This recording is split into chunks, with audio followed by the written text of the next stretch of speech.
최근에 우리가 살고 있는 미국은 이제 대통령 선거하는 것 때문에 나라가 참 복잡하고 어지럽고 또 힘겨운 시간들을 좀 보내고 있죠. 상황이 많이 어려워진 만큼 그런 미국의 상황을 보고 있는 마음들이 많이 불편합니다. 저는 이제 예전에는 민주당에 대해서 상당히 호의적인 생각을 가지고 있었어요. 근데 최근에는 생각이 좀 많이 바뀌었습니다. 이제 그렇다고 해서 공화당 쪽에 호의적인 태도를 가지고 있느냐? 또 그건 아니에요. 그건 아니고 저는 양쪽 다 문제가 참 심각하다는 생각을 많이 합니다.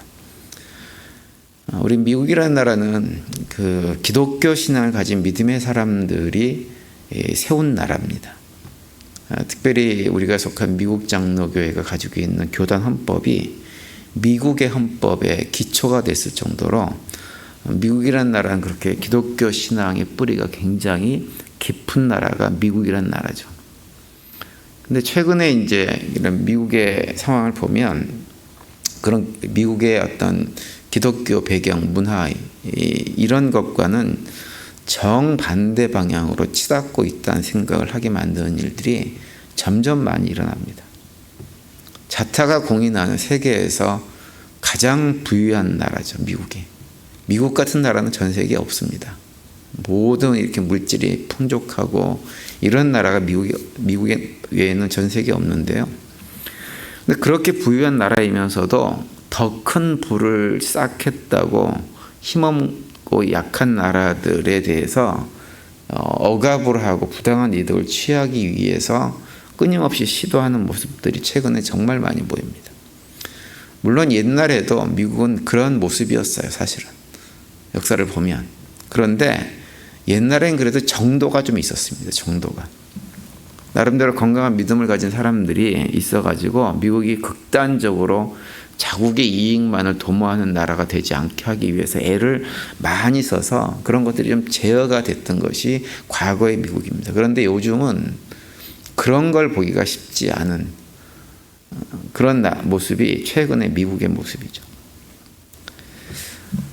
예레미야서를 읽으면서 특별히 남아국 유다의 모습을 이렇게 보면서 어떤 생각이 좀 들었냐면 우리가 살고 있는 미국하고 남아국 유다의 모습이 참 많이 비슷하다라는 생각을 하게 됐어요. 근데 오늘 본문에 보면 이제 그렇게 끊임없이 망가져가는 남아국 유다에 대해서 하나님이 어떤 얘기를 하시냐면 비록 심판으로 고통을 당하고 멸망을 경험하게 되겠지만 그렇게 심판으로 멸망당하게 되어짐으로 해서 얻는 고통, 이런 고통의 과정들을 하나님께서 뭐라고 하시냐면 조금이라도 좀 가볍게 해주시겠다고 오늘 본문이 말씀을 하고 있는 거예요. 오늘 본문은 이제 남왕국 유다가 라기스하고 아세라라고 하는 두 개의 성읍, 그리고 예루살렘, 정확하게 세 개죠. 이 세 개의 성읍만 제외하고 모든 지역이 다 바벨론 왕에 의해서 정복당하고 이제 겨우 명맥만 유지하고 있는 상황에서 선포가 된 말씀이에요. 그래서 오늘 보면 7절에 보면 그 얘기가 나오죠.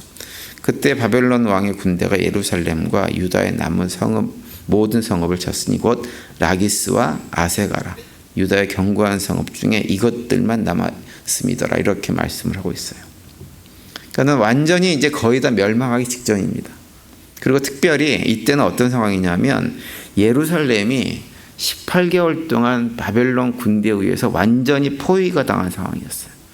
그래서 예루살렘 바깥으로 나가는 것 자체가 불가능했던 상황입니다. 그러다 보니까 예루살렘 성 안에 있는 사람들의 삶이 굉장히 피폐해져 있었습니다. 그런 상황에서 하나님께서 에레미야를 통해 가지고 남왕국의 마지막 왕인 시드기야 왕에게 한 줄기 희망의 메시지를 전달하는 거예요. 그것은 뭐냐면 비록 남왕국 유다가 바벨론에 의해서 멸망은 당하겠지만 시드기야 임금은 하나님께 은혜를 입게 될 것이다 라고 하는 얘기입니다. 4절 후반부 5절 앞부분에 보면 어떤 표현이 나오냐면 내가 칼에 죽지 아니하고 평안히 죽을 것이다 이렇게 말씀합니다. 나라가 멸망을 당하고 바벨론으로 포로로 잡혀간 일들이 있겠지만 그래도 칼에 죽지 않고 그곳에 붙잡혀 가더라도 그곳에서 평안히 죽게 될 거라고 하는 거예요. 그러면서 하는 얘기가 뭐냐면 시드기야 임금이 죽을 때 많은 사람들이 그 죽음을 슬퍼해 줄 것이다. 이렇게 말씀하세요. 하나님께서 이렇게 말씀하시는 것은 왜 이런 말씀을 하시냐면 시드기야 임금에게 마지막 기회를 주고 계시는 거예요. 비록 남하고 유다가 이제는 이렇게 죄악을 범함으로 해가지고 멸망할 수밖에 없는 상황, 그것이 확정돼 있을지라도 마지막은 내가 고통을 줄여주겠다라고 얘기하면서 시드기야 임금에게 마지막 기회를 주고 있는 거예요. 그러니까 마지막으로 이제 멸망을 당하는 건 상황이지만 그래도 하나님은 어떻게 하시냐면 그렇게 멸망당하는 그 자기 백성들을 완전한 고통 가운데 놔두지 않으시겠다고 하는 거예요. 그 절망과 고통과 이제 그런 상황 속에서도 하나님은 어떻게 하시냐면 자기 백성들을 조금이라도 덜 고통스럽게 하기 위해서 애쓰시는 모습을 보여주고 있는 거죠. 왜 하나님께서 이렇게 하시느냐? 이유는 한 가지죠. 하나님은 자기 백성들이 아무리 멸망할 죄를 졌다고 해도 그 백성을 사랑하시는 분이세요. 그래서 이렇게 하시는 거예요. 죄에 대해서는 책임을 묻지 않을 수가 없어가지고 책임을 묻고 멸망의 길로 이렇게 인도하시지만 그럼에도 불구하고 하나님은 어떤 분이시냐? 그 자기 백성을 불쌍히 여기시고 그들을 도와주기 위해서 최선을 다하시는 분입니다. 성경에 보면 하나님의 그런 마음을 가장 잘 알았던, 정확하게 알았던 사람이 누구냐면 다윗입니다. 다윗이 말년에 하나님께서 허락하지 않은 뭘 했나요? 인구조사를 했어요. 인구조사를 하다가 하나님께 책망을 받고 심판을 받게 되었습니다. 그때 하나님께서 이제 가시라고 하는 선지자를 다윗에게 보내가지고 다윗이 받을 벌 3가지 중에 한 가지를 선택하라고 요구를 하죠. 사무엘하 24장 13절에 보면 이렇게 기록되어 있습니다. 가시 다윗에게 이르러 아뢰어 이르되 왕의 땅에 7년 기근이 있을 것이니까 혹은 왕이 왕의 원수에게 쫓겨 3달 동안 그들 앞에서 도망하실 것이니까 혹은 왕의 땅에 사흘 동안 전염병이 있을 것이니까 왕은 생각하여 보고 나를 보내신 이에게 무엇을 대답하게 하소서 하느니라 이렇게 기록하고 있어요. 인구조사한 것이 문제가 돼가지고 하나님께서 벌을 내리시는데 3가지 중에 한 가지를 선택하라고 하는 거죠. 7년 기근, 원수에게 3달 동안 쫓기는 것, 아니면 사흘 동안 전염병이 일어나가지고 많은 사람들이 죽게 되어지는 것. 3가지 중에 하나를 선택하라고 하는 거예요. 그러자 다윗이 이 말씀을 듣고 14절에 이렇게 대답합니다. 다윗이 가세에게 이르되 내가 고통 중에 있도다. 청하건대 여호와께서는 긍휼이 크시니 우리가 여호와의 손에 빠지고 내가 사람의 손에 빠지지 아니하기를 원하노라 하는지라 이렇게 대답을 해요. 그래서 다윗은 하나님의 그 긍휼하심을 믿고 무엇을 선택하냐면 사흘 동안 전염병이 그 땅에 드는 것, 그것을 선택을 합니다.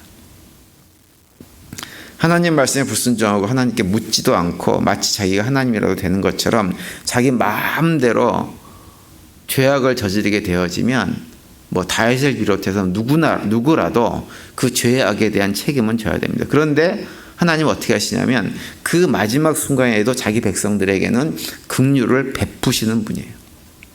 그래서 우리가 망해도 고통을 당해도 하나님 손 안에서 망하고 하나님 손 안에서 고통을 당하면 그것이 우리에게 복이 되어지는 거예요.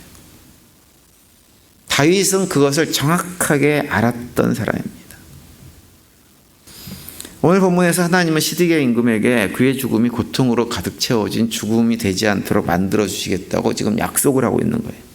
비록 바벨론 왕에게 포로로 잡혀가긴 하겠지만 최소한 그의 죽음만큼은 편안하게 조상에게 돌아갈 수 있도록 만들어 주시겠다고 하는 거예요. 그런데 하나님께서 이렇게 시드기야 임금을 그렇게 만들어 주시겠다고 하는 얘기는 시드기야 임금만이 아니라 포로로 잡혀가는 모든 유다 백성들을 그렇게 만들어 주시겠다고 약속을 하고 계시는 거예요. 그리고 이제 하나님께서 이렇게 말씀하신 이유는 뭐냐? 그럼 뭐냐? 망할 때 망하더라도 이미 그것이 다 기정사실이지만 마지막 순간이지만 그럼에도 불구하고 이 마지막 순간에조차도 남하고 유다 백성들과 시드기야 임금이 하나님의 뜻을 다시 기억하고 하나님의 말씀에 순종하는 삶을 살라고 요구하시는 거예요. 그러면 최소한 마지막만큼은 큰 고통을 경험하지 않고 그래도 포로로 잡혀가 있는 상황에서도 평안한 삶을 살 것을 약속해 주고 계시는 거죠. 예레미야가 이런 말씀을 이제 선포하게 되어지자 당시 상황이 너무 힘들었기 때문에 시드기야 임금이 예레미야 선지자가 하는 얘기에 귀를 기울입니다. 그리고 나서 나름대로 개혁을 시도해요. 오늘 보면 바로 뒤에 8절에 보시면 이런 내용이 나옵니다. 시드기야 왕이 예루살렘에 있는 모든 백성과 한 가지로 하나님 앞에서 계약을 맺고 자유를 선포한 후에 여호와께로부터 말씀이 예레미야에게 임하니라 이렇게 하고 있어요. 이게 무슨 얘기냐면 시드기야 임금이 예레미야의 얘기를 듣고 개혁을 하는데 어떤 개혁이냐면 자기 동족을 노예로 삼았던 그 일을 돌이켜가지고 그 노예로 삼았던 자기 동족들에게 자유를 이렇게 선포하는 일을 행했다고 하는 거예요. 시드기야 임금이 이런 조치를 하자 어떤 일이 벌어지냐면 18개월 동안 예루살렘을 포위하고 있던 바벨론이 갑자기 철수를 해버립니다. 그리고 예루살렘에 자유가 이렇게 주어지게 되어져요. 하나님 말씀에 순종해서 노예로 삼았던 사람들을 자유롭게 만들어 줬더니 본인들에게 무엇이 찾아왔냐면 진짜 자유가 찾아온 거예요. 그런데 문제는 안타깝게도 어떤 문제가 또 발생하냐면 그렇게 자신들이 자유를 얻게 되어지자 이번엔 어떻게 하냐면 다시 자유롭게 풀어졌던 노예들을 다시 잡아들여가지고 또 노예로 삼아버리는 일이 벌어집니다. 참 우리 인간 한심하죠. 오늘 보면 뒤에 11절에 보면 이렇게 기록하고 있어요. 그 후에 그들이 뜻이 변하여 자유를 주었던 노비를 끌어다가 복종시켜 다시 노비로 삼았더라 이렇게 기록을 하고 있어요.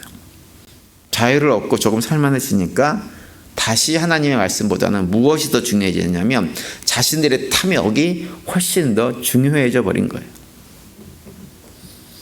결국은 이렇게 모든 상황들이 다시 변하게 되어져서 하나님께서 약속하셨던 약속도 다 사라져 버립니다. 그래서 결국 시드기야 임금은 어떻게 되느냐? 하나님께서 말씀하신 평안한 삶의 끝이 아니라 정말 치욕스러운 모습으로 바벨론으로 끌려가고 거기서 죽게 되어집니다. 예레미야 52장 10절과 11절에 이렇게 기록하고 있죠. 바벨론 왕이 시드기야의 아들들을 그의 눈 앞에서 죽이고 또 리블라에서 유다의 모든 고관들을 죽이며 시드기야의 눈을 빼고 놋사슬로 그를 결박하여 바벨론 왕이 그를 바벨론으로 끌고 가서 그가 죽는 날까지 옥에 가두었더라 이렇게 기록을 하고 있어요.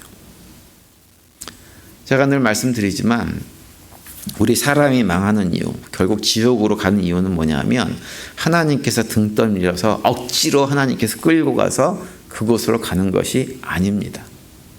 우리 인간은 항상 스스로 그 자리로 들어가요. 오히려 하나님은 우리가 그 길로 걸어가는 그런 우리들을 안타깝게 생각하시고 할 수만 있으면 그 길에서 돌이켜 만들기 위해서 애를 쓰시는 분이 하나님이고 우리에게 돌이킬 수 있는 수많은 기회를 주시는 분이 누구냐? 우리를 사랑하시는 하나님이세요. 그래서 우리가 해야 될 건 뭐냐면 하나님께서 그런 기회를 주실 때 회개하고 돌이켜서 하나님 뜻에 순종하고 살아가는 것입니다. 그것이 지혜로운 삶이고 그것이 우리의 삶을 복되게 만들어주는 거예요. 사람은 누구나 잘못하죠. 잘못하면 살아갑니다. 타락한 본성 때문에 어쩔 수 없이 그런 모습으로 살아갑니다. 그런데 하나님은 그런 와중에도 우리를 구원하시고 우리를 위해서 우리에게 최선의 것을 주기 위해서 여전히 일하고 계신 분이 우리 하나님이세요. 따라서 우리 모든 성도님들은 오늘 하루 지내시면서 그 하나님의 사랑과 은혜들을 기억하는 가운데 최선을 다해서 하나님께서 우리에게 주신 기회들을 붙들고 순종하고 살면서 힘겨운 삶의 자리에서도 또 주님께 주시는 평안이 넘치는 그런 복된 삶을 누리는 하루가 될 수 있게 되기를 간절히 축원을 드립니다.